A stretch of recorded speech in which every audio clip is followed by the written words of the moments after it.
पौराणिक मान्यताओं के मुताबिक एक बार जंगल में हनुमान जी राम जी की भक्ति कर रहे थे। उसी समय शनिदेव वहां से गुजर रहे थे। शनिदेव के पास ऐसी शक्तियां थीं जिससे किसी का भी अहित हो सकता था। इसी वजह से उन्होंने अपनी वक्र दृष्टि से हनुमान जी को ढकने का साहस कर लिया। उसके बाद शनिदेव ने हनुमान जी को युद्ध के लिए ललकारा। संकटमोचक हनुमान जी तो राम की भक्ति में डूबे हुए थे। ऐसे में उन्होंने शनिदेव की किसी भी सवाल का जवाब नहीं दिया। कुछ समय तक शनिदेव ने हनुमान जी का ध्यान भंग करने की कोशिश की, लेकिन उन्हें फिर भी सफलता नहीं मिली। कुछ समय बाद शनिदेव ने हनुमान जी को फिर से ललकारा।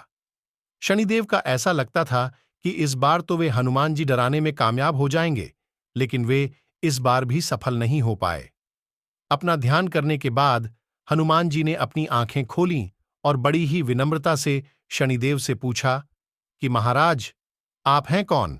जैसे ही ये सवाल शनिदेव के कानों तक पहुंचा, उसके बाद शनिदेव आग बबूला हो गए और गुस्से में कहने लगे कि मैं शनि हूं, तीनों लोगों को भयभीत करने वाला। और आगे कहा कि आज से मैं तेरी राशि में प्रवेश कर रहा हूं। उसके बाद शनिदेव ने कहा कि रोक सके तो रोक ले मुझे। ये बात सुनकर भी हनुमान जी ने बड़ी विनम्रता से शनिदेव को बोला, आप अपना ये पराक्रम कहीं और दिखाएं, मुझे मेरे प्रभु भगवान राम का ध्यान करने दें। इसके बाद हनुमान जी फिर से राम जी की भक्ति करने लग गए। इसके बाद तो शनिदेव और ज्यादा भड़क गए।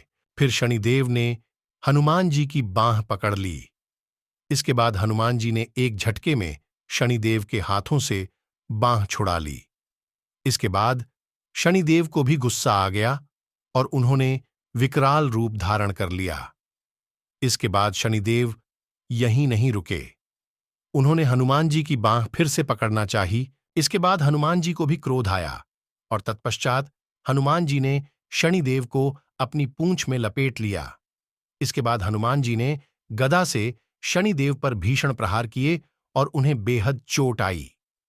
इस चोट से राहत पाने के लिए उन्हें सरसों का तेल लगाना पड़ा था और ये वचन लिया कि जो भी मेरा भक्त तुम पे तेल चढ़ाएगा उसे तुम ज्यादा कष्ट नहीं दोगे। उस दिन से शनिदेव पर सरसों का तेल चढ़ाने की प्रथा शुरू हुई।